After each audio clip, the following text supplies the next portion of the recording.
ബഹുമാന്യരും സ്നേഹമുള്ളവരുമായ സഹോദരങ്ങൾ, അല്പസമയം നിങ്ങളുടെ മുൻപിൽ നിന്നുകൊണ്ട് തിരുവഴുത്തിലെ ചില വേദഭാഗങ്ങൾ നിങ്ങളെ ഓർമ്മപ്പെടുത്തുകയാണ്. ഇന്ന് നമ്മുടെ ലോകത്ത് നടക്കുന്ന ഓരോ സംഭവങ്ങളെയും നാം പഠിക്കുമ്പോൾ നമുക്ക് മനസ്സിലാക്കുവാൻ കഴിയുന്നുണ്ട്, മനുഷ്യന് മനസാന്തരം ഇല്ല എന്നുള്ള യാഥാർത്ഥ്യം. മനസാന്തരമില്ലാത്ത മനുഷ്യർക്ക് എപ്പോഴും അവർ ക്ഷിപ്രകോപികളായി തീരുവാൻ സാധ്യതയുണ്ട്. ആ കോപം പിന്നെ അവരെ എത്തിക്കുന്നത് അവർക്കൊരിക്കലും പൂർണ്ണമായും സ്വാതന്ത്ര്യം ലഭിക്കാത്ത വിധം അവരെവിടെയെങ്കിലും നിയമത്തിന്റെ കൈകളിൽ തളയ്ക്കപ്പെടും. അവരെ ആശ്രയിച്ച് ജീവിക്കുന്നവരും അതുപോലെ തന്നെയാണ് പ്രിയമുള്ളവർ. അവരുടെ അവസ്ഥ നാം ചിന്തിക്കേണ്ടതുണ്ട്. അതാണ് യേശു കർത്താവ് തന്റെ പരസ്യ ശുശ്രൂഷയുടെ കാലയളവിൽ ലോകത്തോട് വിളിച്ചു പറഞ്ഞു, കാലം തികഞ്ഞു, ദൈവരാജ്യം സമീപിച്ചിരിക്കയാൽ മാനസാന്തരപ്പെട്ട് സുവിശേഷത്തിൽ വിശ്വസിക്കുവിൻ എന്ന്. സുവിശേഷം എന്നതോ യേശു ക്രിസ്തു തന്നെയാണ്. അത് സമാധാനവും സ്നേഹവും സർവോപരി എല്ലാ മനുഷ്യർക്കും സന്തോഷവും പകർന്നു തരുന്നത്. അതാണ് യേശു പറഞ്ഞത്. നിങ്ങൾ തമ്മിൽ സ്നേഹിക്കണമെന്ന് യേശു പറഞ്ഞു. എവിടെയാണ് സ്നേഹം? സ്നേഹം നഷ്ടപ്പെട്ടു പോകുവാൻ എന്താണ് കാരണം? കുടുംബജീവിതങ്ങൾ തകർന്നു പോകുവാൻ എന്താണ് കാരണം? ഇതിൻ്റെ എല്ലാം പിന്നിൽ മനുഷ്യന്റെ മാനസാന്തരമില്ലാത്ത അവസ്ഥ എന്ന് പറഞ്ഞാൽ മനുഷ്യൻ ദൈവത്തെ അനുസരിക്കാതെ ദൈവത്തിൽ നിന്നും സ്വന്തം ഇഷ്ടപ്രകാരം സ്വന്തം വഴികളിൽ കൂടി ജീവിതം നയിക്കുമ്പോൾ അവരുടെ ജീവിതം താറുമാറാകുകയും നശിച്ചു പോകുകയും ചെയ്യുന്നതായി കാണുവാൻ കഴിയുന്നുണ്ട്. അതിനെ മനുഷ്യനിൽ നിന്ന് മാറ്റിക്കളയുവാൻ മനുഷ്യന് കഴിയുകയില്ല എന്ന ബോധ്യം ദൈവത്തിന്റെ പുത്രനായ യേശു ക്രിസ്തു മനുഷ്യനായി ഭൂമിയിലേക്ക് ഇറങ്ങി വന്നത് നമ്മുടെ ഓരോരുത്തരുടെയും സമാധാനത്തിനും സന്തോഷത്തിനും സ്നേഹത്തിനും വേണ്ടിയാണ്. അതിനാണ് യേശു പറഞ്ഞത്. ശിഷ്യന്മാരോടും പറഞ്ഞു, നിങ്ങൾ എവിടെ ചെന്നാലും അവിടെയൊക്കെയും മാനസാന്തരപ്പെടണമെന്ന് നിങ്ങൾ പ്രസംഗിക്കണം. മാനസാന്തരമുള്ള ഇടത്ത് സ്നേഹമുണ്ട്, അവിടെ സമാധാനമുണ്ട്, അവിടെ സന്തോഷമുണ്ട്. അതാണ് മനുഷ്യന്റെ ജീവിതത്തിന് അത്യാവശ്യം. അത് കഴിഞ്ഞായുള്ളൂ മറ്റുള്ള ഓരോന്നും. എന്നാൽ ഈ പ്രാധാന്യം മനുഷ്യൻ മനസ്സിലാക്കാതെ പോകുന്നത് ദൈവത്തിൽ നിന്നും ദൈവകൽപ്പനകളിൽ നിന്നും അകന്നുള്ള മനുഷ്യന്റെ ജീവിതം തന്നെയാണ്. എന്നാൽ ഒരു മനുഷ്യനും സ്വയമായി മാനസാന്തരം പ്രാപിക്കുവാനോ മാനസാന്തരപ്പെടുവാനോ കഴിയുകയില്ല. അതിന് ദൈവത്തിന്റെ സഹായം നമുക്ക് വേണം. നമ്മൾ പഴയ മനുഷ്യനാണ്. ഈ പരസ്പര സ്നേഹമില്ലാത്തതും കുറ്റങ്ങളും തെറ്റുകളും ഒക്കെ ചെയ്തുകൊണ്ടിരിക്കുന്നത്. എന്നാൽ ദൈവത്തിൽ ആശ്രയിക്കുന്ന ദൈവത്തിൽ വിശ്വസിക്കുന്ന ഒരു മനുഷ്യനെ സംബന്ധിച്ചവൻ പുതിയ സൃഷ്ടിയാണ്. ആ പുതിയ സൃഷ്ടിക്ക് ആ പഴയ മനുഷ്യൻ ചെയ്തുകൊണ്ടിരുന്നതായ ആത്മാവ് നശിച്ചു പോകുന്ന പ്രവൃത്തികളെ ചെയ്യുവാൻ ഒരിക്കലും കഴിയുകയില്ല എന്ന് തിരുവെഴുത്ത് നമ്മെ ബോധ്യപ്പെടുത്തുന്നുണ്ട്. ആയതിനാൽ പ്രിയമുള്ളവരെ, നമ്മുടെ ജീവിതത്തിൽ നമ്മൾ മാനസാന്തരപ്പെടുക തന്നെ ചെയ്യണം. മാനസാന്തരപ്പെട്ടില്ല എങ്കിൽ നിങ്ങൾ നശിച്ചു പോകുമെന്നാണ് യേശു പറഞ്ഞത്. ശരിയല്ലേ? നമ്മുടെ സമൂഹത്തിലേക്ക് നോക്കൂ. എത്ര പേരാണ് വെറുതെ നശിച്ചു പോയിക്കൊണ്ടിരിക്കുന്നത്? എത്ര പേരാണ് ചെയ്യാത്ത കുറ്റങ്ങൾ തലയിൽ ചുമത്തപ്പെടുന്നവർ? എത്രയോ പേർ അനാവശ്യമായ കാര്യങ്ങൾ ചെയ്യുകയും അനാവശ്യമായ പ്രവൃത്തികളെ ഏറ്റെടുക്കുകയും അതിൽ കൂടി അവർ നശിച്ചു പോകുമ്പോൾ അവരെ ആശ്രയിച്ച് ജീവിക്കുന്നവരും നശിച്ചു പോകുന്നതായി പ്രിയമുള്ളവരെ നമുക്ക് കാണുവാൻ കഴിയും. അങ്ങനെ നമ്മൾ ചെയ്യാതിരിക്കുവാൻ വേണ്ടി തന്നെയാണ് യേശു കാൽവരിയിലെ ക്രൂശിൽ 2 കള്ളന്മാരുടെ മധ്യത്തിൽ ക്രൂശിക്കപ്പെട്ട് മരിച്ചടക്കപ്പെട്ട് 3-ാം നാൾ ഉയർത്തെഴുന്നേറ്റത്. നമുക്ക് അവിടെ ഒരു കാഴ്ച കാണാം. കാൽവരിയിലെ ക്രൂശിൽ യേശുവിനോട് ചേർത്ത് യേശുവിന്റെ ഇടവും വലവും 2 കള്ളന്മാരെയാണ് ക്രൂശിച്ചിരുന്നത്. ഒരു കള്ളനെ സംബന്ധിച്ചിടത്തോളം ആ മനുഷ്യൻ മറ്റുള്ളവരുടെ സമ്പത്ത് അപഹരിച്ച് ജീവിക്കുന്ന ഒരു രീതിയാണ്. മറ്റൊന്നും അവർക്ക് ചെയ്യുവാനില്ല, അറിഞ്ഞുകൂടാ. ഇതാണ് അവരുടെ സ്വഭാവം, ഇതാണ് അവരുടെ പ്രവൃത്തി. അപ്പോൾ അതിൽ ഒരു കള്ളൻ ഇങ്ങനെ അവിടെ നിന്ന് അവൻ ഒരിക്കലും ജീവനോടെ രക്ഷപ്പെടുകയില്ല, അവൻ മരിക്കും എന്നുള്ളത് ഉറപ്പാണ്. അപ്പോൾ ആ കള്ളൻ യേശുവിനോട് പറയുകയാണ്, യേശുവേ, നീ രാജത്വം പ്രാപിച്ച് മടങ്ങി വരുമ്പോൾ എന്നെ കൂടി ഓർത്തു കൊള്ളണമേ എന്ന്. അത് അവന്റെ ഒരു അപേക്ഷയാണ്. കാരണം യേശു ആരാണെന്ന് അവന് മനസ്സിലായി. യേശു അവിടെ ക്രൂശിക്കപ്പെടുന്നത് യാതൊരു തെറ്റും ചെയ്യാതെയാണ്, ഒരു കുറ്റവും ചെയ്യാതെയാണ്. ഒരു മകൻ മരിച്ചുപോയി അതിവേദനയെടുത്ത മാതാവിന് ആ മകനെ ജീവനുള്ളവനായി മടക്കിക്കൊടുത്തു. അതുപോലെ തന്നെ രോഗത്താൽ ഭാരപ്പെട്ടു, വളരെ ചികിത്സിച്ചു, ഭേദമായിട്ടില്ല, സമ്പത്തെല്ലാം നശിച്ചുപോയി. അങ്ങനെയുള്ളവരെ യേശു സൗഖ്യമാക്കി. മുടന്തൻ, അവന് നടന്നുകൂടാ, മറ്റുള്ളവരുടെ പരസഹായം വേണം. അവനോട് പറഞ്ഞത്, നീ എഴുന്നേറ്റ് നിന്റെ കിടക്കയെടുത്ത് നടന്നു പോകുക എന്ന് യേശു പറഞ്ഞു. അങ്ങനെ യേശു നല്ല കാര്യങ്ങൾ മാത്രമാണ് ഈ ലോകത്ത് ചെയ്തു കാണിച്ചത്. ഇതെല്ലാം ഒരു നല്ല മാതൃക നമുക്ക് വേണ്ടിയാണ്. നമ്മളും അപ്രകാരം തന്നെ ആയിരിക്കണം എന്ന് യേശു ആഗ്രഹിച്ചു. അതാണ് യേശു ചെയ്തത്. അല്ലാതെ യേശു ഒരു കുറ്റവും ചെയ്തിരുന്നില്ല. എന്നാൽ യേശുവിനെ ക്രൂശിക്കുവാൻ വിധിച്ചു എന്നുള്ളതാണ് നമുക്ക് മനസ്സിലാക്കുവാൻ കഴിയാതെ. യേശുവിനെ ക്രൂശിച്ചത് വെറുതെയല്ല, മാനവരാശിയുടെ മുഴുവൻ ആത്മാവിന്റെയും രക്ഷയ്ക്ക് വേണ്ടിയാണ്. നമ്മൾ ആരും പൂർണ്ണരല്ല, അതുപോലെ തന്നെ നമ്മൾ ശുദ്ധരുമല്ല, വിശുദ്ധരുമല്ല. വിശുദ്ധി എന്ന് പറയുന്നത് നമുക്ക് അശേഷം പോലുമില്ല. പഴയ നിയമത്തിൽ യെശയ്യാ പ്രവാചകൻ പറയുന്നുണ്ട്, മനുഷ്യന്റെ പ്രവൃത്തി, മനുഷ്യന്റെ നീതി പ്രവൃത്തി കറപുരണ്ട തുണി പോലെയാണ് ദൈവത്തിന്റെ മുൻപിലെന്ന്. കാരണം മനുഷ്യൻ ഒരു സഹായം മറ്റുള്ളവർക്ക് ചെയ്തു, അങ്ങനെ പലർക്കും ചെയ്തു, പല നല്ല കാര്യങ്ങളും സമൂഹത്തിൽ ചെയ്തു, പലരെയും സമൂഹത്തിൽ സഹായിച്ചു. ഏറ്റവും നല്ല കാര്യങ്ങളാണ് അതൊക്കെ മനുഷ്യനോട് ചെയ്യേണ്ട കാര്യങ്ങളാണ്. അതിനാരും മടിച്ചു നിൽക്കരുത്. ഇനിയും എപ്പോഴും എന്നും അത് ചെയ്തുകൊണ്ടിരിക്കണം. എന്നാൽ ഈ പ്രവൃത്തികളൊന്നും ദൈവത്തിന്റെ മുൻപിൽ നീതിയല്ല. ദൈവത്തിന്റെ മുൻപിൽ നീതി പ്രവർത്തിക്കണമെങ്കിൽ അവൻ ദൈവത്തെ അനുസരിക്കുന്നവനായിരിക്കണം, ദൈവത്തിന്റെ കൽപ്പനകളെ പ്രമാണിക്കുന്നവനായിരിക്കണം.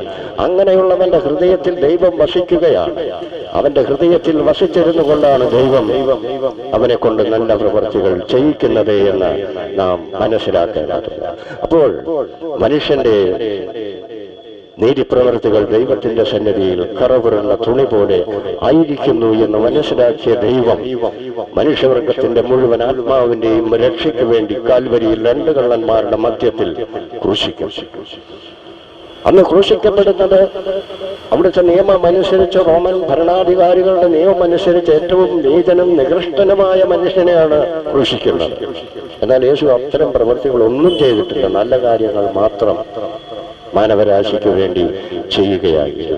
അപ്പോൾ ആ കള്ളൻ പറഞ്ഞത്, നീ രാജത്വം പ്രാപിച്ച് മടങ്ങി വരുമ്പോൾ എന്നെ കൂടി ഓർത്തു കൊള്ളണമേ. യേശു അവനോട് പറഞ്ഞ മറുപടി, നീ ജനുവരിയിലല്ല, ഫെബ്രുവരി മാർച്ച് മാസത്തിൽ ഞാൻ നിന്നെ സ്വർഗത്തിൽ എന്നോട് കൂടെ ഇരുത്താം എന്നല്ല യേശു പറഞ്ഞത്. ആ കള്ളനോട് പറഞ്ഞത്, നീ ഇപ്പോൾ തന്നെ എന്നോട് കൂടെ പരദീസയിൽ ആയിരിക്കും എന്ന്. പ്രിയമുള്ളവരെ, നമ്മുടെ ജീവിതത്തിൽ ഒരു ഏറ്റുപറച്ചിൽ എപ്പോൾ നടത്തുന്നുവോ അപ്പോൾ തന്നെ അവൻ ദൈവരാജ്യത്തിന് അവകാശിയാണ്, ദൈവത്തോട് കൂടെ ഇരിക്കുന്നവനാണ്, ദൈവം സംരക്ഷിക്കുന്നവനാണ്, ദൈവത്തിന്റെ സംരക്ഷണ വലയത്തിലാണ് അവൻ പിന്നീട് ജീവിക്കുന്നത് എന്ന് നമുക്ക് മനസ്സിലാക്കുവാൻ കഴിയും. കുറ്റം ചുമത്തപ്പെടുമ്പോൾ സ്വന്തം കുറ്റം മറക്കാതെ ഏറ്റുപറയുക എന്നതാണ് സ്വന്തം വിശ്വാസം ഏറ്റുപറയുന്നതിനും ഈ ക്രിയ ഉപയോഗിക്കും. നമുക്കൊക്കെ ഏറ്റുപറയുവാൻ കഴിയുന്നുവെങ്കിൽ തീർച്ചയായും നമ്മൾ ഇന്ന് ചുമന്നുകൊണ്ട് നടക്കുന്ന അനേക ഭാരങ്ങൾ വെറുതെ ചുമന്നുകൊണ്ട് നടക്കുകയാണ്. ജീവിതത്തിൽ അനേക ഭാരങ്ങൾ. നാളെ അത് സംഭവിക്കും, നാളത്തെ കഴിഞ്ഞ് എന്തായിരിക്കും, മക്കളുടെ ഭാവി എന്തായിരിക്കും, മകന് പ്രകാരമായിരിക്കും. ഇതൊന്നും ഓർത്ത് ആരും ഭാരപ്പെടേണ്ട, ചുമക്കേണ്ട, അതൊന്നും വഹിച്ചുകൊണ്ട് നടക്കേണ്ട കാര്യമില്ല. അതൊക്കെയും ദൈവം നമുക്ക് വേണ്ടി ദൈവത്തിന്റെ തോളിൽ ആ ഭാരം മുഴുവൻ വഹിച്ചുകൊണ്ടാണ് യേശു 2000 വർഷങ്ങൾക്ക് മുൻപ് കാൽവരിയിലെ ഗോൽഗോഥ എന്ന് പറയുന്ന ആ തലയോടിടമെന്ന സ്ഥലത്തേക്ക് നടന്നുപോയത്. അവിടെ വെച്ച് മാനവരാശിയുടെ ആത്മാവിന്റെ രക്ഷയ്ക്ക് വേണ്ടിയാണ് യേശു മരിച്ചത്.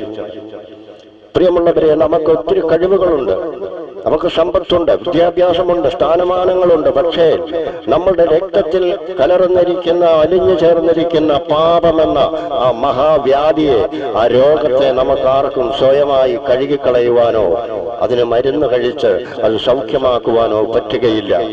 അതറിഞ്ഞുകൊണ്ട് തന്നെയാണ് യേശു ക്രൂശിക്കപ്പെട്ടത്. അതാണ് കൊരിന്ത്യർക്കെഴുതിയ ലേഖനത്തിൽ അപ്പോസ്തലന്മാർ പറയുന്നു ഇപ്രകാരം: ഞങ്ങളോ ക്രൂശിക്കപ്പെട്ട ക്രിസ്തുവിനെ പ്രസംഗിക്കുന്നു എന്ന്. കാരണം യേശു ക്രൂശിക്കപ്പെട്ടത് എന്തിനാണ് എന്ന് മനുഷ്യൻ അറിഞ്ഞിരിക്കണം. അവന്റെ ജീവിതത്തിൽ അവൻ ഒഴിച്ചുകൂടാത്ത ഒരു വലിയ അനുഗ്രഹമാണ് അവൻ തള്ളിക്കളയുന്നത്. കാരണം യേശു ക്രൂശിക്കപ്പെട്ടത് നമ്മൾ ഓരോരുത്തരും യേശുവിനോട് കൂടെ വസിക്കേണ്ടതിനാണ്. ഇവിടെ ഏറിയാൽ 70 അല്ലെങ്കിൽ 80 എന്നൊരു ചെറിയ ചുരുങ്ങിയ കാലഘട്ടം മാത്രമാണ് നാം ജീവിക്കുന്നത്. രോഗമുണ്ട്, പ്രയാസങ്ങളുണ്ട്, കഷ്ടതയുണ്ട്, ദാരിദ്ര്യമുണ്ട്, എല്ലാമുണ്ട്. എന്നാൽ ഇതൊന്നുമില്ലാത്ത ഒരു ജീവിതം മനുഷ്യനുണ്ട്. മനുഷ്യന്റെ ജീവിതം ഇവിടം കൊണ്ട് അവസാനിക്കുകയല്ല. അതിന്റെ തെളിവാണ് യേശു മരിച്ചവരുടെ ഇടയിൽ നിന്ന് ഉയർത്തെഴുന്നേറ്റത്. യേശു ക്രിസ്തുവിൽ വിശ്വസിച്ച് മരിച്ചവരും യേശുവിന്റെ രണ്ടാമത്തെ വരവിൽ കാഹളം ധ്വനിക്കുമ്പോൾ അവർ ഉയർത്തെഴുന്നേൽക്കും. ഇപ്പോൾ കാണുന്നത് പോലെയല്ല, അവർ ദൈവത്തിന്റെ തേജസ്സ് അണിഞ്ഞവരായി ഉയർത്തെഴുന്നേൽക്കും. അവർ ദൈവത്തോട് ചേരും. യേശുക്രിസ്തുവിൽ വിശ്വസിച്ച് ജീവിക്കുന്നവരോ രൂപാന്തരം പ്രാപിച്ച് അവനോട് ചേരും എന്നുള്ളതിന്റെ തെളിവാണ് യേശു ഉയർത്തെഴുന്നേറ്റത്. നമ്മളിപ്പോൾ ഒരു വിത്ത് മണ്ണിൽ കുഴിച്ചിടുന്നു. അത് വേനൽക്കാലമാണെങ്കിൽ നമ്മൾ അതിന് വെള്ളമൊഴിച്ച് നനയ്ക്കും. കുറച്ച് ദിവസങ്ങൾ കഴിയുമ്പോൾ അത് മുളച്ച് വരുവാൻ ഇടയായി. ഇതുപോലെ മരിച്ചു പോകുന്ന ഓരോ മനുഷ്യനും ഒരു വിത്താണ്. അത് മണ്ണിലേക്ക് കുഴിച്ചിടുകയാണ്. ആ മണ്ണിൽ നമ്മളുടെ ഈ ശരീരം മാത്രം നശിച്ചു പോകും. നമ്മുടെ ആത്മാവോ ദൈവത്തിന്റെ അടുത്തേക്ക് പറന്നു പോവുകയാണ്. കാരണം സകല ആത്മാക്കളുടെയും ഉടമസ്ഥൻ ദൈവമാണ്. ആ ദൈവത്തിന്റെ അടുത്തേക്കാണ് സകല ആത്മാക്കളും എത്തിച്ചേരുന്നത്. ഇതിനാൽ പ്രിയമുള്ളവരെ, നമ്മുടെ ജീവിതത്തിൽ നമ്മുടെ ആത്മാവിന്റെ രക്ഷയ്ക്ക് വേണ്ടിയാണ് യേശു കാൽവരിയിൽ ക്രൂശിക്കപ്പെട്ടത് എന്ന് നമ്മുടെ ഹൃദയം കൊണ്ട് വിശ്വസിക്കുകയും വായു കൊണ്ട് ഏറ്റുപറയുകയും ചെയ്യുന്ന മനുഷ്യൻ രക്ഷിക്കപ്പെട്ടു എന്നും അവൻ കർത്താവായ യേശു ക്രിസ്തുവിന്റെ രണ്ടാമത്തെ വരവിൽ അവനോടുകൂടെ സ്വർഗരാജ്യത്തിൽ എടുക്കപ്പെടുകയും അവസാനമില്ലാത്ത നാൾ അവനോടുകൂടെ വസിക്കും എന്നും തിരുവെഴുത്ത് ബോധ്യപ്പെടുത്തുന്നു. അതിന് തെളിവാണ് യേശുവിന്റെ ഉയർച്ചെഴുന്നേൽപ്പ്. നമ്മുടെ ജീവിതം നാം ഇവിടെ യോഹന്നാൻ 12:42 പറയുകയാണ്: പ്രമാണികളിൽ തന്നെയും അനേകർ അവനിൽ വിശ്വസിച്ചു, പള്ളിഭ്രഷ്ട ആക്കാതിരിപ്പാൻ പരീശന്മാർ നിമിത്തം ഏറ്റുപറഞ്ഞില്ല താനും എന്ന്. അപ്പൊ അനേക മനുഷ്യർ യേശുവിനെ രക്ഷകനും കർത്താവുമായി അവരുടെ ഹൃദയത്തിൽ സ്വീകരിക്കുന്നുണ്ട്. എന്നാൽ അത് ഒന്ന് പറയുവാൻ അവർക്ക് ഭയമാണ്. കാരണം പിന്നെ പള്ളിയുടെ അടിച്ചതിനകത്ത് അവരെ കേട്ടത്തില്ല. അതാണ് അതിന്റെ കാര്യം. അത് കാരണം അവരത് പറയാതെ മനസ്സിൽ യേശുവിനെ സ്വീകരിച്ചു. അതാണ് ദൈവത്തിന് ഇഷ്ടം. എന്റെ ഹൃദയത്തിലാണ് യേശു വസിക്കേണ്ടത്. ഫിലിപ്പിയർക്ക് എഴുതിയ ലേഖനത്തിൽ ഇങ്ങനെ അപ്പോസ്തലനായ പൗലോസ് പറയുന്നുണ്ട്: യേശുക്രിസ്തുവിന്റെ നാമത്തിൽ സ്നാനമേറ്റ സകല മനുഷ്യരും യേശുവിനെ ധരിച്ചിരിക്കുകയാണ്. യേശുവിനെ ധരിച്ചിരിക്കുന്ന മനുഷ്യൻ ചെയ്യുന്ന ചില പ്രവൃത്തികൾ നമുക്ക് മനസ്സിലാക്കുവാൻ കഴിയും. അവര് ദൈവത്തിന്റെ കൽപ്പനകളെ ലംഘിക്കുകയാണ്, ദൈവവചനത്തെ ലംഘിക്കുകയാണ്, ദൈവത്തെ ലംഘിക്കുകയാണ്. അങ്ങനെ ചെയ്യുന്നവർക്ക് ഇരട്ടി ശിക്ഷാവിധി ഉണ്ടാവുമെന്നാണ് തിരുവെഴുത്ത് പറയുന്നത്. അപ്പോൾ പ്രിയമുള്ളവരെ, യേശുവിനെ ആര് സ്വീകരിക്കുന്നുവോ അവൻ പുതിയ സൃഷ്ടിയാകും. ഇന്നലത്തെ മനുഷ്യൻ, പഴയ മനുഷ്യൻ മദ്യപിക്കും, മയക്കുമരുന്ന് കഴിക്കും, മറ്റുള്ളവരെ അപവാദം പറയും, കുറ്റം ചുമത്തും, അവരെ ആക്ഷേപിക്കും, നിന്ദിക്കും, കഴിയുമെങ്കിൽ 2 അടി കൊടുക്കും. അങ്ങനെ ഓരോ പ്രവൃത്തിയും ചെയ്തുകൊണ്ടിരിക്കുന്ന മനുഷ്യൻ. എന്നാൽ പുതിയ സൃഷ്ടിയായി കഴിഞ്ഞെന്നാൽ അപ്രകാരമല്ല, അവൻ ആകെ മാറിയിരിക്കുന്നു. ഇപ്പോഴവനെ നയിക്കുന്നത് യേശുക്രിസ്തുവിന്റെ പരിശുദ്ധാത്മാവാണ്. ആ പരിശുദ്ധാത്മാവ് നമ്മളുടെ മേൽ ഒന്ന് പ്രവേശിച്ചത് വ്യാപരിക്കുവാൻ തുടങ്ങിക്കഴിഞ്ഞെന്നാൽ സത്യവും മിഥ്യയും നമുക്ക് തിരിച്ചറിയുവാൻ കഴിയും. നമ്മൾ മിഥ്യയിലേക്ക് ഒരിക്കലും പോവുകയില്ല, നമ്മൾ ഇരുട്ടിലേക്ക് ഒരിക്കലും നടന്നു പോവുകയില്ല, നമ്മൾ വെളിച്ചത്തിൽ കൂടി യാത്ര ചെയ്യുന്നവരായി തീരും. അതാണ് യേശു പറഞ്ഞത്, ഞാൻ ലോകത്തിന്റെ വെളിച്ചമാണ്, അവൻ ഒട്ടും ഇരുട്ടില്ല, ഇരുട്ടിന്റെ പ്രവൃത്തി വേറെയാണ്. അപ്പോൾ ലോകത്തിന്റെ വെളിച്ചമാകുന്ന ക്രിസ്തു നമ്മുടെ ഹൃദയത്തിൽ വസിക്കണം. പ്രിയമുള്ളവരെ, മത്തായിയുടെ സുവിശേഷം 16:16 പറയുന്നു, നീ ജീവനുള്ള ദൈവത്തിന്റെ പുത്രനായ ക്രിസ്തു എന്ന ഉത്തരം പറയുകയാണ്. പത്രോസ് അത് ശിഷ്യന്മാരുടെ അടുത്ത് യേശു ചോദിച്ചു, ഞാൻ ആരാണെന്നാ ഈ ജനമൊക്കെ പറയുന്നത്? ആരാണ്ട് ഏതാണ്ടൊക്കെ പറയുന്നുണ്ട്, പക്ഷെ ഞാൻ ആരാണെന്നാണ് പറയുന്നത് ചോദിച്ചപ്പോൾ പത്രോസ് എല്ലാ കാര്യത്തിനും പെട്ടെന്ന് മറുപടി പറയുന്ന മനുഷ്യനായത്. പത്രോസ് പറഞ്ഞു, നീ ജീവനുള്ള ദൈവത്തിന്റെ പുത്രനായ ക്രിസ്തു എന്ന് പറഞ്ഞപ്പോൾ യേശു പത്രോസിനോട് പറഞ്ഞ മറുപടി ഇതായിരുന്നു, ശിമോനെ, ഇത് ഇവിടെ നിന്ന് ആരും തന്നതല്ല നിനക്കത്. ഈ വാക്കുകൾ ഇത് ഉയരത്തിൽ നിന്ന് എന്റെ പിതാവിന്റെ അടുത്ത് നിന്ന് നിനക്ക് ലഭിച്ചതാണ്, അല്ലാതെ ആർക്കും അങ്ങനെ പറയുവാൻ കഴിയുകയില്ല. അതാണ് തിരുവഴുത്ത് പഠിപ്പിക്കുമ്പോൾ നമുക്ക് മനസ്സിലാക്കുവാൻ കഴിയും. പത്രോസേ, നീ പാറയാകുന്നു, ഈ പാറമേൽ ഞാൻ എന്റെ സഭയെ പണിയും, പാതാള ഗോപുരങ്ങൾ അതിനെ ജയിക്കുകയില്ല എന്ന് പറയുമ്പോൾ ദാനിയേൽ പ്രവചനം 2-ാം അധ്യായം 35-ാമത്തെ വാക്യം നാം വായിക്കുമ്പോൾ കൈതൊടാതെ പറഞ്ഞു വന്ന പാറ അത് രാജാവ് ഉയർത്തി നിർത്തിയ ബിംബത്തെ അടിച്ച് തകർത്ത് കളഞ്ഞു. കാൽപാതി ഇരുമ്പും കളിമണ്ണുമായിരുന്നു വിരൽ. ഇത് ഇന്നത്തെ ഭരണ സംവിധാനങ്ങളെയാണ് കാണിക്കുന്നത്. അന്നത്തെ ഇരുമ്പും കളിമണ്ണിന് ബലമില്ല, ഇരുമ്പിന് ബലവും. അപ്പോൾ ചിലതൊക്കെ ബലത്തോടെ നിൽക്കും, ചിലതൊക്കെ പതറിപ്പോകും. അതാണ് ഇവിടെ ബലത്തൊടാതെ പറഞ്ഞു വന്ന ഒരു പാറ ബിംബത്തിൽ അടിച്ചപ്പോൾ അത് പൊടിഞ്ഞ ഭസ്മം പോലെയായി അത് കാറ്റിൽ പറന്നുപോയി എന്ന് പറയും. എന്നാൽ 35 പറയുകയാണ് ദാനിയേൽ 2-ന്റെ, ആ പാറ വളരും, ആ പാറ വളർന്ന് അത് മഹാപർവ്വതമായി തീരും. അതാണ് സംഭവിക്കുന്നത്. കാരണം ഇന്ന് യേശുക്രിസ്തുവിൽ വിശ്വസിച്ചിരിക്കുന്നതായ ജനം മുഴുവൻ സഭയാണ്. ആ സഭയെല്ലാം കർത്താവിന്റെ വരവിൽ ഒരുമിച്ച് ചേരുമ്പോൾ അതൊരു മഹാപർവ്വതമാകും. അതിനെ ഒന്നിനും തോൽപ്പിക്കുവാൻ കഴിയുകയില്ല. അതിനെ തോൽപ്പിക്കുവാൻ ആർക്കും കഴിയില്ല, ഒരു മനുഷ്യനും കഴിയുകയില്ല, ഒരു ശക്തിക്കും കഴിയുകയില്ല. അത് ലോകം മുഴുവൻ നിറഞ്ഞു നിൽക്കുകയും ആ പാറ സകല മനുഷ്യനെയും ഭരിക്കുകയും ചെയ്യും. അതാണ് യേശു ക്രിസ്തു, അതാണ് ക്രിസ്തു എന്ന പാറ. അപ്പോഴിതാണ് ഇവിടെ പത്രോസ് പറഞ്ഞത്, ഇവിടെ ജീവനുള്ള ദൈവത്തിന്റെ പുത്രനായ ക്രിസ്തു എന്ന ഉത്തരം പറഞ്ഞു. 1 കൊരിന്ത്യർ 12:3 പറയുന്നു, പരിശുദ്ധാത്മാവിനല്ലാതെ യേശുവിനെ കർത്താവെന്ന് പറയുവാൻ ആർക്കും കഴിയുകയില്ല എന്ന് ഞാൻ നിങ്ങളോട് ഗ്രഹിപ്പിക്കുന്നു എന്ന്. യേശുക്രിസ്തുവിനെ കർത്താവെന്ന് പറയണമെങ്കിൽ അത് പരിശുദ്ധാത്മാവ് ഉള്ളവർക്ക് മാത്രമേ പറ്റുകയുള്ളൂ. പരിശുദ്ധാത്മാവ് നമ്മളുടെ മേൽ വരണമെങ്കിലോ നാം യേശുവിനെ രക്ഷകനും കർത്താവുമായി സ്വീകരിക്കണം, വീണ്ടും ജനിക്കണം, പുതിയ സൃഷ്ടിയാകണം, പുതിയ മനുഷ്യനാകണം.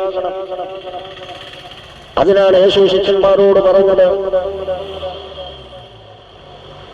ഞാൻ പോയി കാര്യസ്ഥനെ അയച്ചു വരും, നിങ്ങൾ യെരൂശലേമിൽ തന്നെ ഇരിക്കണം, എങ്ങും പോകരുത്, യെരൂശലേമിൽ നിന്ന് വാങ്ങിപ്പോകരുത്. കാരണം പരിശുദ്ധാത്മാവ് ഭൂമിയിൽ വരുന്നതിന് മുൻപ് സുവിശേഷവുമായിട്ട് ലോകത്തേക്ക് ഇറങ്ങിയെന്നാൽ ഇന്നത്തെ പോലെ അല്ലായിരുന്നു വന്ന്. അന്ന് റോമൻ ഭരണാധികാരികളുടെ അതിക്രൂരമായ പീഡനങ്ങൾക്ക് അപ്പോസ്തലന്മാരും വിശ്വാസ സമൂഹവും ലക്ഷക്കണക്കിന് മരിക്കുവാനിടയായി തീർന്നു. അവരെ കൊന്നുകളും അപ്പോസ്തലന്മാരെ റോമൻ കൈസറുടെ ഉദ്യാനത്തിലെ 20 തൂണിൽ തുണി കൊണ്ട് കെട്ടിയവരുടെ ദേഹം മുഴുവൻ തുണി ചുറ്റിയിട്ട മൃഗങ്ങളുടെ അവരുടെ മേൽ ഒഴിച്ചിട്ട് അവരെ ദീപക്കാഴ്ചയായിട്ട് കത്തിച്ചു നിർത്തണം. മൃഗങ്ങളുടെ മുൻപിലേക്ക് എടുത്തെറിഞ്ഞു കൊടുത്തു, നായ്ക്കളെ കൊണ്ട് കടിപ്പിച്ചു കൊന്നു, വലിച്ചു കീറിക്കളഞ്ഞു. ജീവനുള്ളവന്റെയും മരിച്ചവന്റെയും മുഖത്തോട് മുഖം കൂട്ടിച്ചേർത്ത് കെട്ടി വെയിലത്തിട്ട് ഉണങ്ങിയെടുത്തു. ഇത്തരത്തിലുള്ള പ്രവൃത്തികളാണ് അന്നൊക്കെ നടന്നത് സുവിശേഷത്തിന് വിരോധമായി. അതിനാണ് യേശു പറഞ്ഞത്, നിങ്ങൾ കാര്യസ്ഥൻ വരും. ആ കാര്യസ്ഥനാണ് അപ്പോസ്തല പ്രവൃത്തി 2-ാം അധ്യായം നാം വായിക്കുമ്പോൾ ഇവിടെ കാണുവാൻ കഴിയും. യെരൂശലേം ദേവാലയത്തിൽ പെരുന്നാൾ, പെന്തക്കോസ്ത് പെരുന്നാൾ നടക്കുമ്പോൾ 120 പേരടങ്ങുന്ന ഒരു സംഘം മാളികമുറിയിൽ പ്രാർത്ഥിച്ചു കൊണ്ടിരുന്നപ്പോൾ കൊടിയ മുഴക്കത്തോടു കൂടി പരിശുദ്ധാത്മാവ് അവരുടെ ഓരോരുത്തരുടെയും മേൽ പകരുന്നു. അവരെല്ലാവരും അന്യഭാഷയിൽ സംസാരിച്ചു തുടങ്ങിയെന്ന് അവിടെ കാണുവാൻ കഴിയുന്നു. അപ്പോൾ പരിശുദ്ധാത്മാവ് നമ്മളുടെ മേൽ വരുമ്പോഴാണ് നമ്മൾക്ക് ശരിയായിട്ടുള്ള കാര്യം മനസ്സിലാകുന്നത്. ദൈവത്തിന്റെ കൽപ്പന എന്താണെന്ന് മനസ്സിലാകുന്നത്.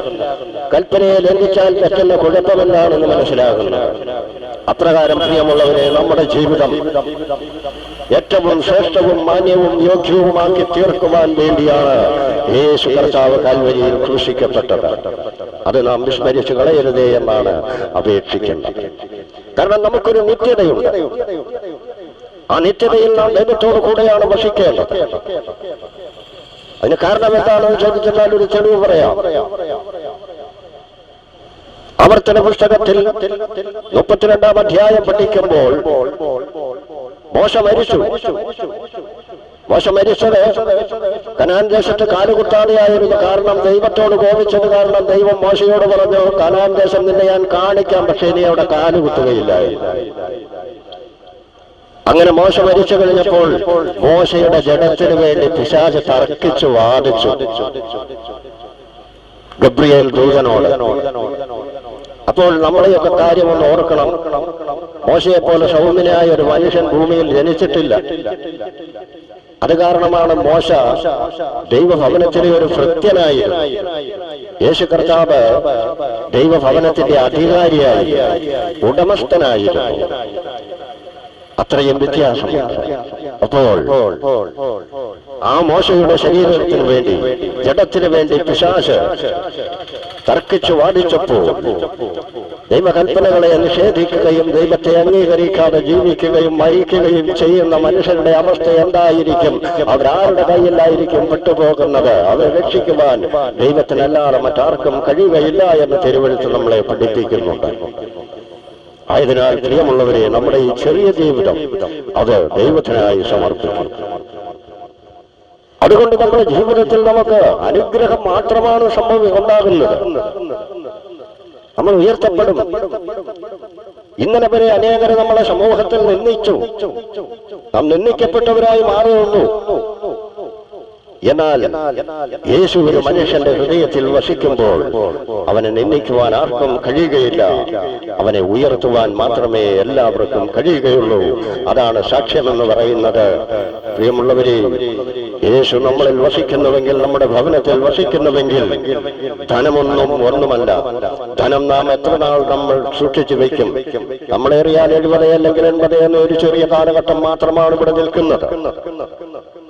നമ്മൾ ഇവിടെ നിന്ന് പോകുന്ന ഒരു ദിവസമുണ്ടാണ് നമുക്ക് ഈ ധനമൊന്നും കൊണ്ടുപോകുവാൻ കഴിയുകയില്ല. എന്നാൽ ധനം വേണ്ടെന്നല്ല, ധനം ആവശ്യമാണ്. നമുക്ക് ജീവിക്കണം. അത് ദൈവം തന്നെയാണ് ഇവിടെ വച്ചിരിക്കുന്നത്. ഇവിടെ യാക്കോബ് 5-ാം അധ്യായം 16-ാം വാക്യം വായിക്കുന്നത്, നിങ്ങൾക്ക് രോഗശാന്തി വരേണ്ടതിന് തമ്മിൽ പാപങ്ങളെ ഏറ്റുപറഞ്ഞ് ഒരുവനു വേണ്ടി ഒരുവൻ പ്രാർത്ഥിപ്പിൻ. നീതിമാന്റെ ശ്രദ്ധയോടുകൂടിയ പ്രാർത്ഥന വളരെ ഫലിക്കുന്നു. അപ്പോൾ രോഗശാന്തി വേണമെങ്കിൽ, വിടുതൽ പ്രാപിക്കണമെങ്കിൽ നമ്മൾ തമ്മിൽ പ്രാർത്ഥിക്കണം. അങ്ങനെ ഒരു പ്രാർത്ഥന, ഒത്തിരി പ്രാർത്ഥനകളുണ്ട്. അതിൽ ഒന്ന് പറയട്ടെ. പത്രോസ് കാരാഗ്രഹത്തിൽ അടയ്ക്കപ്പെട്ടപ്പോൾ സഭ ഒരുമിച്ച് കൂടിയിരുന്ന് പ്രാർത്ഥിച്ചു. ആ പ്രാർത്ഥന ദൈവം കേട്ടു. പത്രോസിന്റെ ജീവൻ ദൈവം രക്ഷിച്ചു. പത്രോസ് കാരാഗ്രഹത്തിൽ നിന്ന് മോചനം പ്രാപിച്ചതായി നമുക്ക് കാണുവാൻ കഴിയും.